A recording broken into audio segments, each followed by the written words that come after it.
Avez-vous déjà eu cette sensation étrange le matin, comme si votre corps n'arrivait pas à démarrer correctement?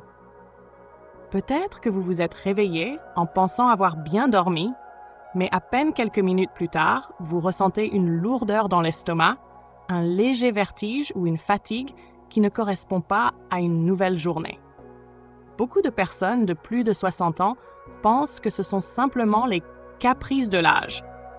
Mais la vérité, c'est que parfois, ces signaux viennent de petits gestes anodins que l'on répète sans réfléchir, surtout le matin. Parmi ces gestes, il y en a un que presque tout le monde fait. Boire de l'eau dès le réveil. L'eau est vitale, tout le monde le sait.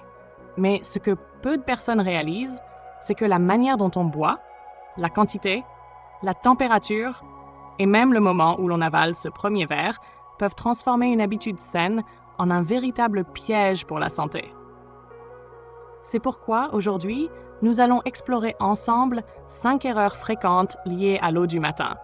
Des erreurs qui semblent banales, mais qui peuvent fragiliser votre cœur, perturber votre digestion ou tout simplement voler votre énergie dès le début de la journée. Rassurez-vous, nous ne sommes pas là pour faire peur. Au contraire, en comprenant mieux ces erreurs et en les corrigeant, vous allez offrir à votre corps plus de douceur, plus de stabilité et surtout plus de vitalité. Alors installez-vous confortablement, peut-être avec un verre d'eau à portée de main, et voyons ensemble comment transformer ce rituel quotidien en un allié puissant de votre santé. Commençons par la première erreur, celle qui paraît la plus inoffensive, mais qui surprend par ses effets. Beaucoup de personnes aiment boire de l'eau glacée au réveil. Ça paraît rafraîchissant, surtout en été, et certains disent même que cela les aide à se sentir plus éveillés. Mais imaginez un instant ce qui se passe réellement à l'intérieur de votre corps. Après une nuit entière où votre organisme s'est mis au repos, où vos organes fonctionnaient au ralenti comme une machine en veille, vous envoyez soudain un choc thermique violent. C'est un peu comme si vous versiez de l'eau glacée sur un moteur encore tiède qui redémarre. Ce n'est pas seulement désagréable, c'est une agression inutile. Chez les seniors, dont le métabolisme est naturellement plus lent et dont la circulation sanguine est parfois moins fluide, ce choc peut avoir des conséquences plus marquées. Certaines personnes ressentent des crampes d'estomac, d'autres des frissons persistants, et il n'est pas rare d'avoir des palpitations ou des maux de tête juste après. Et pourtant, on n'associe pas toujours ces signaux à ce simple verre d'eau glacée. Je me souviens d'un monsieur, Henri, 64 ans, qui m'expliquait que chaque matin, il avait l'impression de commencer la journée avec le ventre noué. Il pensait que c'était le stress ou peut-être un signe de vieillissement. Mais en discutant, j'ai appris qu'il avait pris l'habitude, depuis des années, de remplir son verre directement au réfrigérateur et de le boire cul-sec dès le lever. Sur les conseils de son médecin, il a remplacé cette habitude par de l'eau à température ambiante. Et presque du jour au lendemain, son estomac s'est apaisé, ses mains ne tremblaient plus le matin et il a retrouvé une forme de sérénité dans son corps. Alors, si vous aussi vous aimez cette sensation coup de fouet que donne l'eau glacée, demandez-vous si ce n'est pas en réalité un coup de frein à votre bien-être. Donnez plutôt à votre organisme la douceur qu'il mérite. De l'eau tiède, proche de la température de votre corps. Vous verrez, ce petit geste peut transformer votre matinée entière. Passons maintenant à une autre erreur, moins visible mais tout aussi fréquente. C'est celle de boire trop vite, comme si l'on devait rattraper la soif accumulée pendant la nuit. Beaucoup de seniors se lèvent déjà avec la bouche sèche, parfois même avec une sensation de gorge collée, et la première réaction est de vider son verre d'un trait. Cela paraît logique. Vous avez soif, vous buvez. Mais votre corps, lui, n'a pas encore complètement basculé de l'état de sommeil à l'état d'éveil. Votre tension artérielle est en train de se stabiliser, vos reins se préparent à filtrer et votre estomac sort doucement de son repos. Le brusquer avec une grande quantité d'eau peut provoquer un inconfort qui vous surprend, ballonnement, étourdissement, voire même une envie pressante qui perturbe tout le reste de votre matinée. Prenons l'exemple de Jeanne, 70 ans, une ancienne institutrice qui avait gardé un rythme très strict. Tous les matins, elle se forçait à boire un demi-litre d'eau en quelques secondes, persuadée que c'était la clé d'une bonne hydratation. Mais au fil du temps, elle s'est rendue compte qu'elle avait de plus en plus souvent des sensations de vertige. Elle a même eu peur, pensant que son cœur faiblissait. Finalement, ce n'était pas une maladie, mais simplement son corps qui était inondé trop vite. En apprenant à boire lentement par petites gorgées, elle a retrouvé un équilibre. Voilà pourquoi je vous encourage à transformer ce moment en un véritable rituel. Asseyez-vous, respirez tranquillement, puis buvez doucement, comme si vous laissiez votre corps savourer chaque gorgée. C'est une façon de dire à votre organisme « Je t'écoute, je prends soin de toi ». Ce simple changement peut sembler insignifiant, mais il apporte une paix incroyable à votre digestion et à votre énergie matinale. Nous parlions à l'instant de cette habitude de boire trop rapidement, presque comme une course contre la montre. Ce qui est frappant, c'est que beaucoup de seniors croient faire du bien à leur corps en avalant leur verre d'eau d'un coup. Pourtant, l'organisme a besoin de temps pour accueillir ce liquide, l'absorber et l'utiliser. Quand on boit trop vite, l'eau traverse l'estomac sans que celui-ci ait le temps de s'adapter. Et les reins doivent immédiatement filtrer une quantité d'eau qu'ils ne sont pas toujours prêts à gérer. Chez une personne plus jeune, cette surcharge peut passer inaperçue. Mais avec l'âge, les reins deviennent plus sensibles, la régulation des fluides est plus fragile, et cela peut déclencher des sensations désagréables, lourdeur, palpitations, voire nausées. C'est pourquoi ralentir est essentiel. Imaginez votre corps comme une terre sèche après une longue journée de soleil. Si vous jetez brutalement un seau d'eau dessus, la majorité s'écoule sans pénétrer. Mais si vous arrosez doucement, goutte à goutte, la terre absorbe chaque portion et en tire profit. Votre corps fonctionne exactement de la même manière. Offrez-lui l'occasion d'accueillir l'eau en douceur et vous découvrirez qu'une simple gorgée savourée peut être plus efficace qu'un grand verre avalé en vitesse. Maintenant, parlons d'une autre erreur très répandue et à laquelle peu de gens pensent.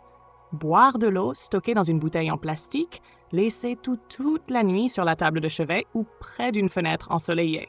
Cela paraît pratique, presque innocent.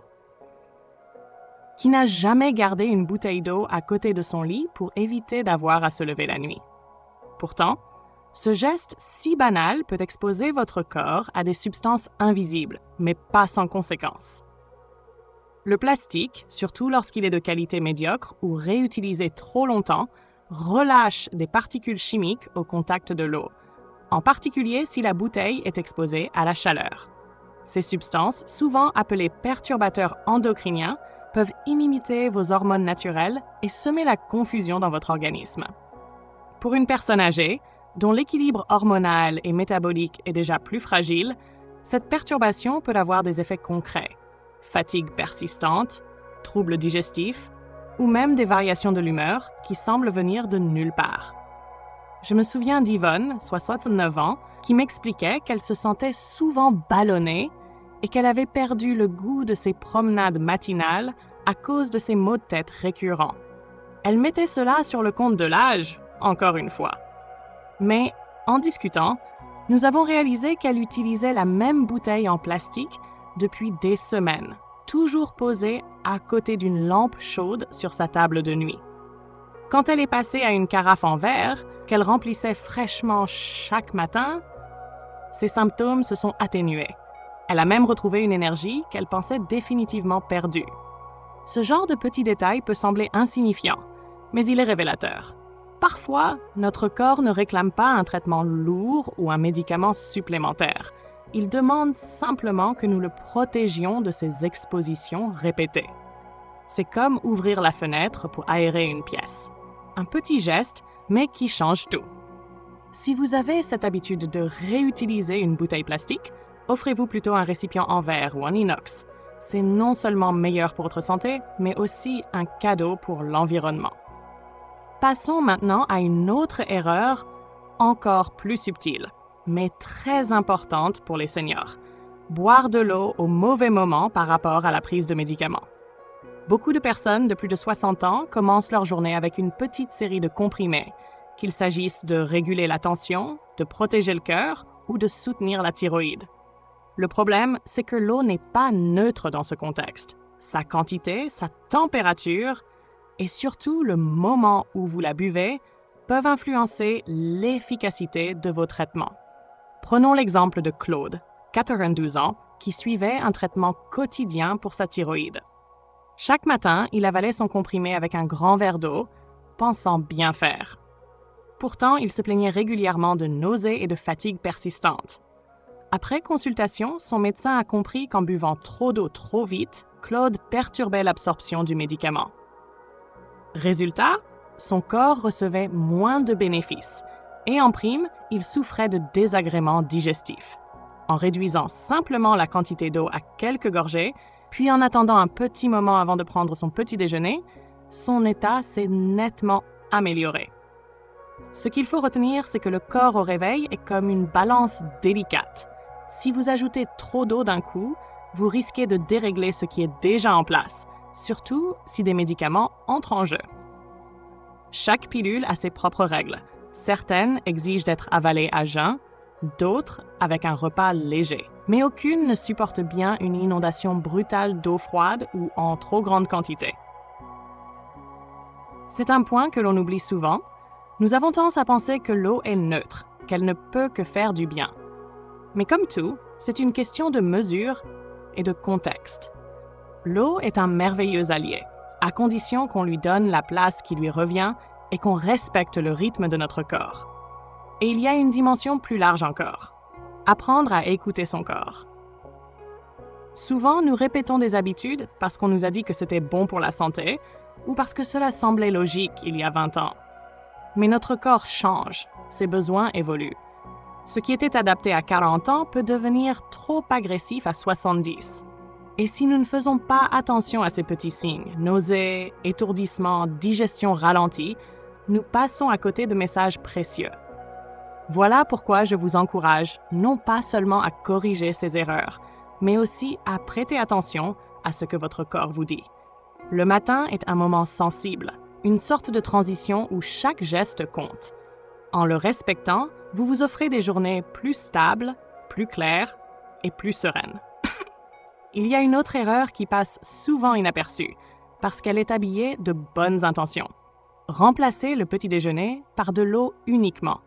Beaucoup de seniors le font en pensant alléger leur digestion, nettoyer leur organisme ou même suivre la mode du jeûne intermittent dont on parle beaucoup aujourd'hui. L'idée paraît séduisante, boire un grand verre d'eau pour calmer la faim et attendre le déjeuner. Mais ce qui semble une discipline saine peut en réalité fragiliser un organisme déjà sensible. Le matin, après plusieurs heures de sommeil, votre corps est en jeûne depuis longtemps.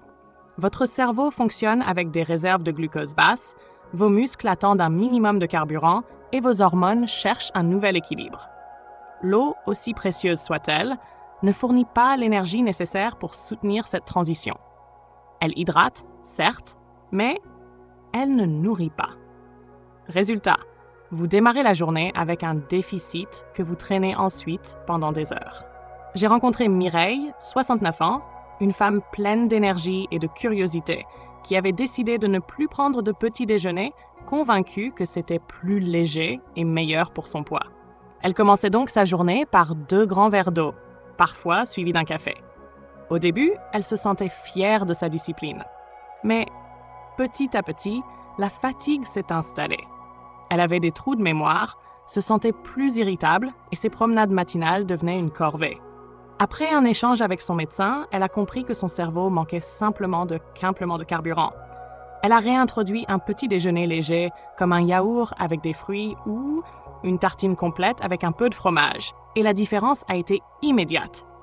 Plus d'énergie, plus de bonne humeur. Et surtout un esprit plus clair.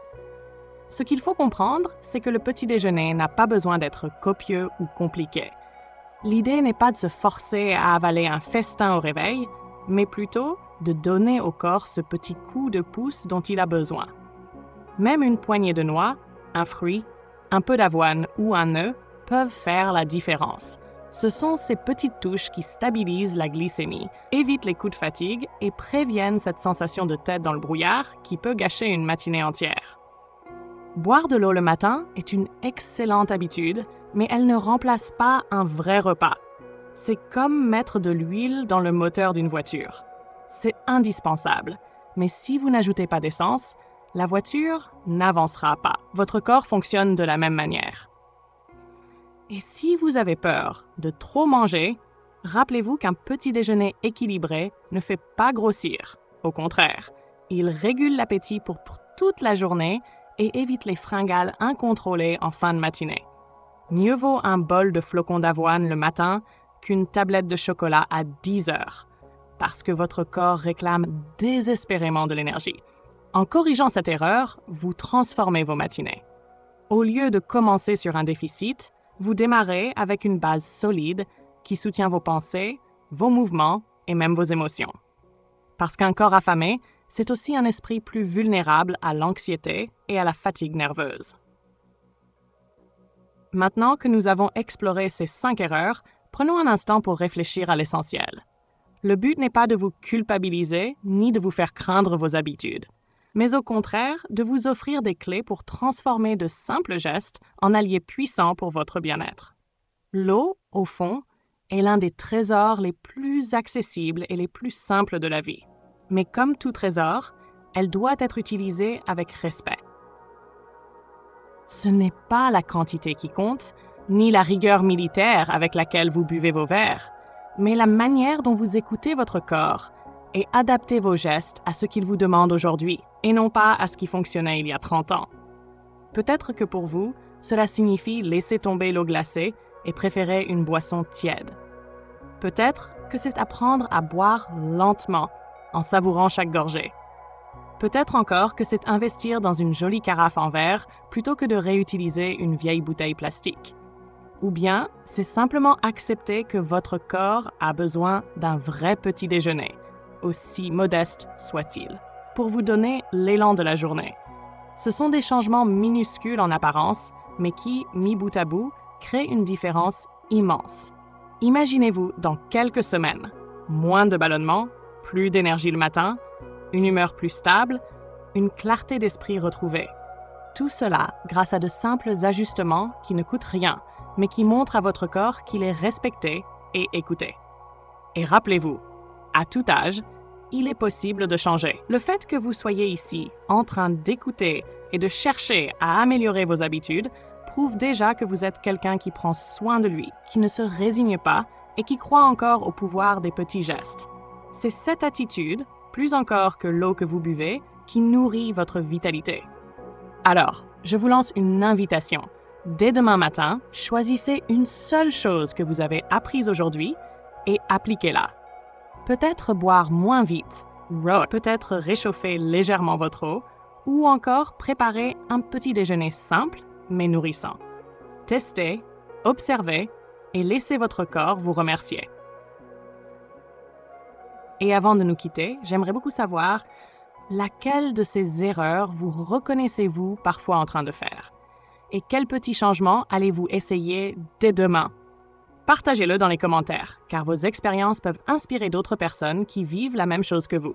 Si cette vidéo vous a aidé, pensez à cliquer sur j'aime et à vous abonner pour ne manquer aucun de nos prochains conseils. Chaque geste de votre part nous aide à continuer à créer des contenus qui soutiennent et motivent. Et souvenez-vous, il n'est jamais trop tard pour prendre soin de soi. Chaque matin est une nouvelle chance de choisir la douceur, l'équilibre et la vitalité. À votre santé et à de belles journées pleines d'énergie et de sérénité.